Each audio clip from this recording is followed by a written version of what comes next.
Ya nggak perlu bicara yang macam-macam, drama, drakor. Oh, nggak perlu itu. Nggak perlu, Bang, yang buat drama beliau kok. Plus 20 tahunan ini menjadi peristiwa-peristiwa yang mundur gitu loh. Nah, sehingga apapun yang akan dilakukan jangan sampai nabrak aturan. Skenario-nya beliau, koreografernya beliau, sutradaranya beliau, pemainnya juga beliau sendiri, kok malah nuduh yang lain.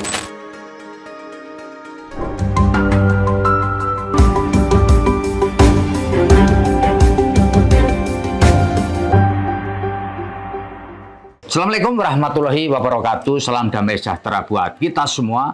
Om Swastiastu, Namo Buddhaya, dan salam kebajikan. Bertemu lagi dengan saya, Feby Mahendra Putra, Direktur Pemberitaan Tribun Network.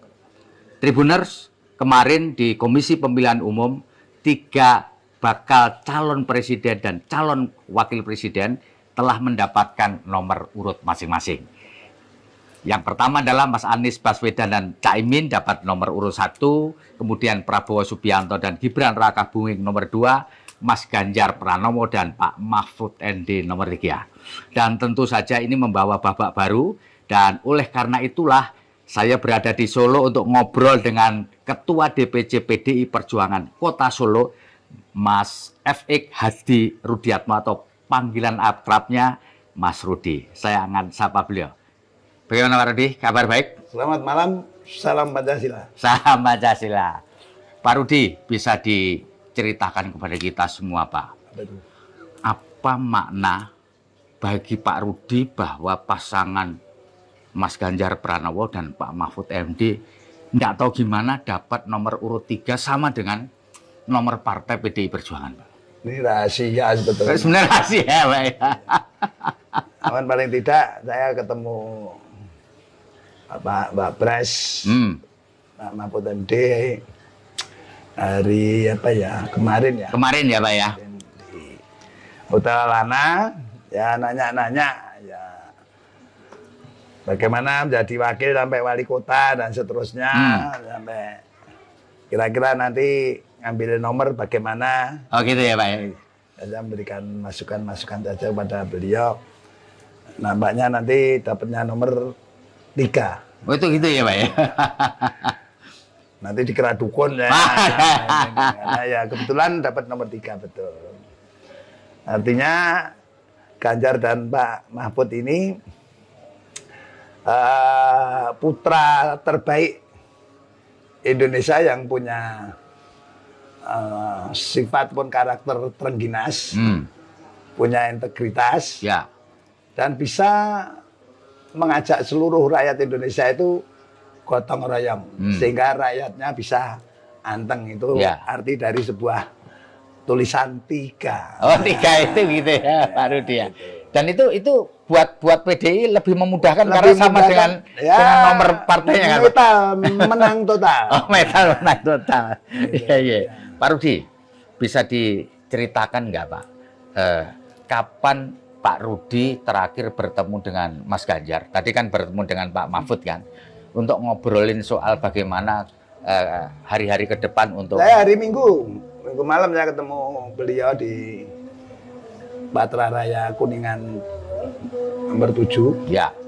Ya, saya kalau enggak ada hal yang saya sampaikan, saya juga enggak minta waktu untuk ketemu juga. Oh gitu, berarti ada sesuatu yang kita ya, Pak? sampaikan, termasuk dengan proses pengambilan nomor dan sebagainya, memberikan masukan. Yang penting tetap semangat untuk berjuang. Kita pejuang sejati kok, sejak Orde Baru sampai reformasi kok. Kita nggak ada kata mundur dan tidak ada kata takut. Karena saya sudah menyampaikan kepada beliau, saya ini sudah buat ya untuk rakyat maju tak gentar karena ada Pak Ganjar. Iya. Tidak perlu takut karena ada Pak Mahfud. Semangat. Kita menang 1 putaran. Itulah yang mesti harus kita perjuangkan bareng-bareng. Ya, Pak Rudi, kan kebetulan waktu kemarin ini Pak Ganjar diberi kesempatan sama dengan calon yang lain menyampaikan pidato. Dan sebelumnya Bu Mega juga menyampaikan pidato. Nah, pidato antara Mas Ganjar dengan Bu Mega ini mirip gitu, nyambung gitu. Ya, karena sama toh. Kalau Ganjar itu anak ideologisnya Bung Karno. Ya. Kalau Mbak Mega atau Bu Megawati itu anak ideologis dan biologisnya Bung Karno. Ya. Sehingga dasar-dasar pemikirannya pasti hampir sama. Karena paham betul tentang dasar negara, ideologi negara, dan ideologi bangsa Indonesia. Lah sehingga ketika masa Orde Baru, masa reformasi, Mbak Mega ini merasakan betul tentang tekanan-tekanan lahir maupun batinnya untuk menyampaikan pendapat dan lain sebagainya. Dan akhirnya beliau diizinkan untuk masuk partai politik tahun 86. Ya. Sehingga sampai sekarang ya saya ini kadernya Mbak Mega. Ya. Jadi saya sama dengan Ganjar, anak ideologis Bung Karno, yang mana tetap memahami betul tentang apa itu Negara Kesatuan Republik Indonesia, apa itu dasar negara, undang-undang, dan kebinekaan itu ada di Ganjar dan Pak Mahfud. Ya, sehingga saya ketemu Pak Ganjar hari Minggu itu ya? Malam. Senin pagi saya pulang dan kerja seperti biasa. Mas Rudi,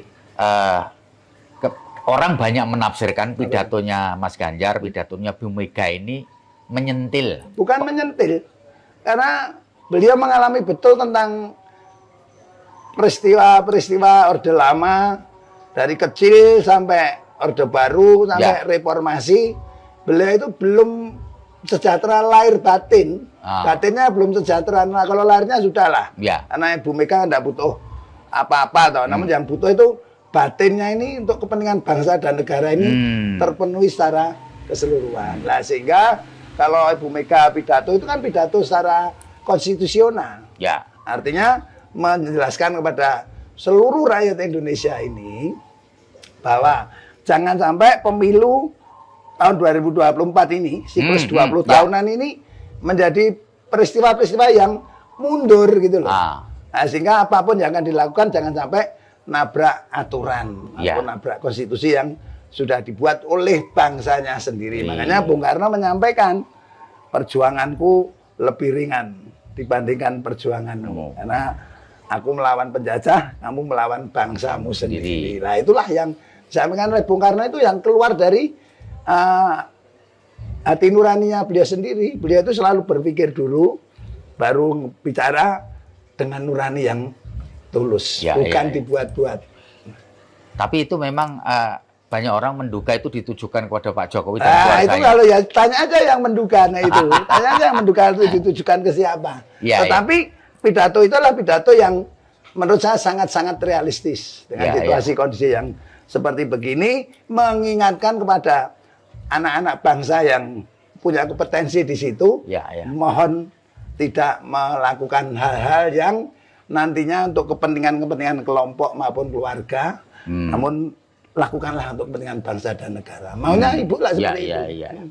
Mas Rudi, kalau boleh saya tahu, komunikasi terakhir Mas Rudi terhadap pada Pak Jokowi itu kapan? Waduh, saya terakhir waktu saya ditawari menjadi Wakil Menteri PUPR itu yang telepon pertama kali Pak Setka, Pak Pramono Anung. Setelah itu saya di WA oleh Pak Mensesnek.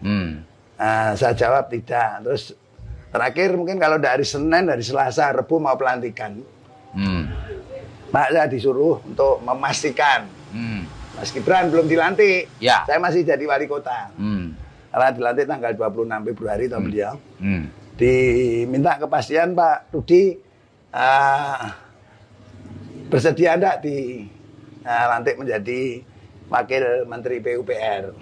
Saya sampaikan bahwa saya lebih penting persahabatan saya dengan Pak Pur daripada sebuah jabatan. Sehingga saya tidak bersedia. Itu komunikasi terakhir. Setelah itu dengan Mas Wali Kota sini, Mas Gibran. Kalau setelah itu, setelah beliau menyampaikan datang ke rumah saya, minta untuk anaknya Mas Gibran itu menjadi wali kota, beliau bicaranya begini, Pak Wali, siap? Ya, gitu aja. Ini tidak ada hujan, tidak ada angin. Mas Gibran mau nyalon wali kota. Oh, silahkan, monggo. Tetapi saya sudah selesai sesuai dengan aturan partai yang saya lakukan mulai proses penjaringan dari anak ranting, PAC, DPC, dan administrasi ini sudah saya serahkan kepada DPP dan DPD partai. Nah, sehingga kalau mau mendaftarkan ya silakan, mau daftar lewat mana. Ya. Nah, karena ini sudah aturan dan juklak-juknya sudah saya jalankan. Tetapi apapun yang diputuskan oleh ketua umum saya saya siap untuk melaksanakan. Setelah itu proses, rekomendasi mau keluar, saya dan Pak Pur dipanggil ke sana. Bahwa rekomendasi nanti akan ke Mas Gibran dan Pak Teguh. Oke, enggak apa-apa kalau itu sudah hitam di atas putih. Saya tetap masih gegeng bahwa calon yang disaring oleh PDI Perjuangan itu Pak Ahmad Purnomo sebagai wali kota dan Teguh Prakosa sebagai wakil wali kota. Pas Pak Ahmad Purnomo ditawari menjadi Komut Kalbe namun ditolak. Saya tidak perlu ditawari apapun. Karena saya tidak menginginkan apapun juga. Karena saya akan melaksanakan apa yang diperintahkan oleh Ketua Umum saya, Ibu Hajah Megawati Soekarno Putri, gitu aja. Terakhir ya di situ. Tapi setelah itu tidak ada komunikasi lah. Tidak ada komunikasi sama sekali enggak. Karena ya masa Covid saya sendiri juga enggak mau kalau hidung saya setiap masuk ke istana harus ditolak ya Pak ya. Colok dulu. Harus menyampaikan sehari sebelumnya untuk apa hasil positif apa negatif. Nah, itu saya terus tidak pernah ke sana. Nah, termasuk Mas Wali juga terakhir terakhir kemarin tanggal 29 mungkin ya. 30 kalau nggak salah. Karena selesai Rakernas, Seninnya saya menghadap ke Mas Wali untuk memberikan masukan karena beliau minta masukan. Ya itu aja. Dan pada waktu itu tidak ada obrolan bahwa karena beliau kan tetap ngomong tegak lurus. Karena merasa dibesarkan oleh PDI Perjuangan. Jadi dan tetap taat dan patuh pada ketua umum kan gitu. Ya, saya kan tetap mau berpikir secara positif. Mas Gibran tetap PDI Perjuangan kan gitu. Begitu sen kiri belok kanan ya sudah itu selesai. Tutup buku ya. Karena saya sudah sampaikan datang tanpa muka, pulang tanpa punggung. Artinya dulu meminta KTA lewat ranting PAC DPC untuk daftar ke DPD. Nah, sekarang karena beliau sudah daftar ke calon wakil presiden dari partai lain, ya mestinya dengan sendirinya saya dengan hormat lagi sangat sebetulnya untuk mengembalikan KTA dan membuat surat pengunduran diri supaya tidak dinilai Mbak Mega itu berdiri di dua kepentingan. Karena paginya saya membaca, loh mbok saya kok dibully lagi. Bu saya kok dibully lagi katanya berdiri di dua kepentingan. Akhirnya saya statement di media. Lantas paginya saya minta waktu untuk menghadap Ibu Ketua Umum. Mau minta maaf sebetulnya. Karena tidak boleh statement kan. Namun saya tidak rela kalau Ibu saya dituduh berdiri di dua kaki kepentingan. Kalau berdiri pasti dua kaki. Dua kepentingan. Disabilitas itu. Itu ya. Pak Rudi, mengapa DPC Kota Solo tidak seperti DPC Kota Medan? Oh beda. Gimana itu Pak Rudi? Beda, karena beliau mintanya juga melalui proses dari ranting, anak ranting ke DPC. Mestinya dengan etika. Beliau juga mengembalikan KTA itu ke DPC Pak. Karena tadi saya sampaikan, datang tanpa muka, pulang tanpa punggung, itulah etikanya orang Jawa. Jadi memang DPC sampai hari ini belum dikembalikan dan beliau sanggup mau mengembalikan, sampai hari ini juga belum dikembalikan juga. Tapi memang DPC Kota Solo tidak kepingin seperti DPC Kota Medan bersurat. Kalau kita sudah terbiasa kok. Dicalonkan dari PDI Perjuangan, yang kedua tidak dari PDI Perjuangan, ya akhirnya otomatis tidak menjadi anggota PDI Perjuangan. Otomatis ya. Oh iya. Tidak perlu disurati gitu. Dan undang-undang juga mengatur kok. Satu orang tidak boleh menjadi mempunyai dua kartu tanda anggota partainya dua. Pak, menurut apa yang Bapak tahu, Mas Rudi tahu, kenapa sih sennya kiri belok kanan? Wah, itu tanya yang sana. Itu tanyanya Mas Gibran. Tapi yang jelas, saya masih meyakini ketika saya ketemu di Balai Kota, beliau masih tegak lurus katanya. Namun akhirnya belok kiri, sennya kanan ya itu tanya ke Mas Gibran aja. Ya.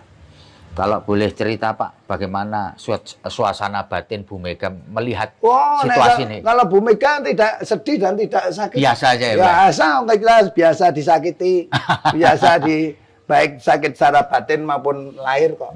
Itu hal yang biasa bagi PDI Perjuangan. Ya. Jadi kalau kata orang yang dikembangkan PDI Perjuangan takut ditinggal Pak Jokowi, tidak sama sekali.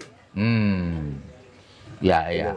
Pak, ada yang bilang dulu bahwa sebelum Pak Jokowi aktif di PDI Perjuangan itu, kursi PDI Perjuangan di kota Solo itu cuma 15, kemudian melompat jadi 30. Enak aja. Gitu ya? Pak Jokowi jadi wali kota kursinya 15. Kedua juga 15, setelah saya jadi wali kota naik 24. Sekarang naik 30, enak aja. Jadi bukan Jokowi efek, bukan? Enggak ada itu. Itu perjuangan dari partai kok. Dan itu anak-anak saya itu yang diundang jalan itu anak-anak saya itu. Anak-anak kader-kader PDI Perjuangan. Kader PDI Perjuangan kader militan, bukan loyalis. Ya. Kalau militan itu tidak diberi jabatan, tidak diberi apapun, tetap PDI Perjuangan. Ya. Kalau loyalis, kalau tidak diberi jabatan, tidak diberi sesuatu, pasti pindah partai. Nah, itu yang namanya loyalis. Namun kalau militan ya nggak bakalan. Saya tidak mencalonkan apapun, tetap kerja untuk PDI Perjuangan. Ya. Gitu. Pak Rudi bisa cerita nggak mengapa Pak Rudi begitu setia dan kader militan dari Bu Megawati dalam konteks ini PDI Perjuangan, Pak? Ya, karena ini pengalaman hidup sejak saya usia 8 tahun sampai 15 tahun mengalami penderitaan masa-masa Orde Baru. Sehingga dari usia 17 tahun itu saya sudah mulai melawan ketidakadilan di kota Solo. Mali muda belia itu ya? Itu saya tahun 77 saya sudah menjadi pengurus Bankordes kok. Bankordes itu adalah koordinator desa di tingkat RW, lantas sekretaris Komdes itu tingkat kelurahan, sekretaris Komcat itu di tingkat kecamatan, ketua PAC Promek itu 96. Nah, jadi kenapa saya ke PDI Perjuangan padahal kakak saya juga pegawai negeri. Dua karena adik saya pegawai negeri dan kakak saya yang satu jadi tentara, betul. Namun karena penderitaan yang saya alami dengan peristiwa pemerintahan Orde Baru itulah ketidakadilan itu yang saya lawan. Dan PDI Perjuangan itulah alat untuk berjuang bersama-sama dengan Ibu Ketua Umum saya, Ibu Megawati Soekarno Putri. Jadi sejarahnya panjang ya? Panjang, saya 77 sudah PDI kok. Ya, Kak, kalau boleh saya tahu Pak, sepanjang mengenal Ibu Megawati, pengalaman yang paling tidak bisa Bapak lupakan apa? Ya, kampanye pertama kali di Jateng 1 tahun 87. Ya, kalau itu saya ceritakan, pasti Ibu nanti kalau melihat juga, Rudi itu tidak pelupa. Jadi suatu lapangan besar begitu, kira-kira ya panggungnya tingginya 1,5 meter, luasnya 48 meter persegi. Yang datang 50 orang. Namun dulu saya panggilnya masih Mbak. Mbak pidato terus. Saya Megawati Soekarno Putri, Putri Bung Karno, yang mendengarkan dari balik jendela, balik pintu, silakan datang ke lapangan. Itu. Akhirnya lapangan itu penuh, dapat 1 kursi. Jateng 1 ya Bu Megawati Soekarno Putri itu. Awalnya cuma 50 orang. 50 orang. Dan ketika jalan dengan kondisi di tengah ya hutan lah, belum ada bengkel dan sebagainya, pibelnya kipas itu putus. Nah, itu kita ganti dengan serat nanas. Serat nanas. Nah, itu yang tidak bisa kita lupakan. Dan keteguhan beliau. Dan ketegasan dan keberanian beliau untuk melawan Orde Baru itulah yang kita ikuti dan kita teladani. Dan beliau adalah ketua umum yang menurut saya ketua umum yang arif dan bijaksana, dan tidak pernah memikirkan kepentingan diri sendiri, keluarga maupun kelompok, namun lebih pada kepentingan bangsa dan negara. Terbukti Pak Jokowi 2 kali. Ada kesempatan Mbak Mega, seluruh DPC mencalonkan Mbak Mega jadi calon presiden, tapi diberikan Pak Jokowi. Yang kedua, ada kesempatan juga diberikan Pak Jokowi. Yang sekarang ada kesempatan lagi untuk putrinya ataupun putranya, namun diberikan pada Ganjar karena selalu mendengarkan suara dari rakyat dan dilakukan kontemplasi sehingga menemukan sosok yang layak dan pantas untuk memimpin negeri yang kita cintai ini.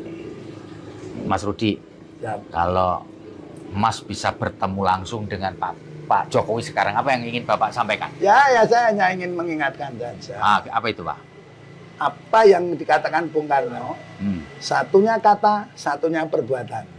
Sehingga kalau Pak Jokowi menyampaikan bahwa TNI, Polri, dan ASN harus netral.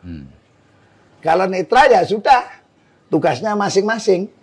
TNI, Polri ada untuk penjagaan ketahanan negara. Polri untuk Kamtibmas. Ya kan? TNI ini hanya pembinaan-pembinaan yang dilakukan, bukan untuk menakut-nakuti, intimidasi, intervensi, itu bukan pekerjaan beliau. ASN ya silahkan aja, tidak boleh ada hal-hal yang justru melakukan intimidasi lewat surat, lewat pernyataan, sikap bersama, itu tidak perlu. Namun itu sudah jelas diatur dalam undang-undang. Nanti kalau sudah Pak Jokowi selaku kepala negara, kepala pemerintahan dan panglima tertinggi sudah menyampaikan TNI, Polri, ASN harus netral, satunya kata, satunya perbuatan, ketiga institusi ini harus netral betul. Harus dibuktikan gitu. Oh iya. Mas Rudi, kalau boleh saya tahu, menurut Mas Rudi, Pak Jokowi ini masih kader PDI Perjuangan apa enggak sih? Ya ditanya sana, saya yang ditanya. Karena saya kan kader PDI Perjuangan. Itu aja. Selama ini beliau masih pegang KTA. Gitu.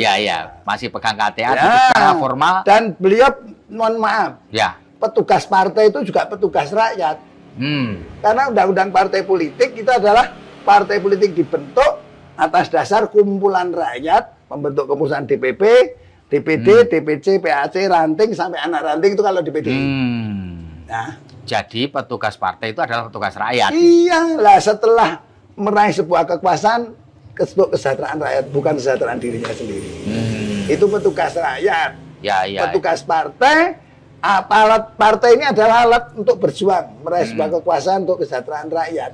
Tetapi kalau bicara petugas rakyat, ya dulu daftarkan aja dengan rakyat, bukan dengan partai politik. Nggak bisa. Nah, ya sudah dijawab sendiri.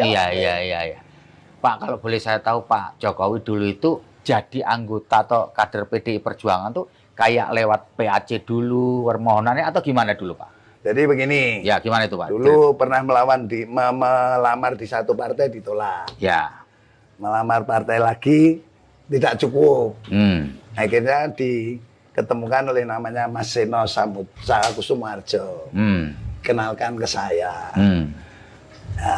Karena teman-teman mendorong saya untuk menjadi wali kota, saya stop, jangan.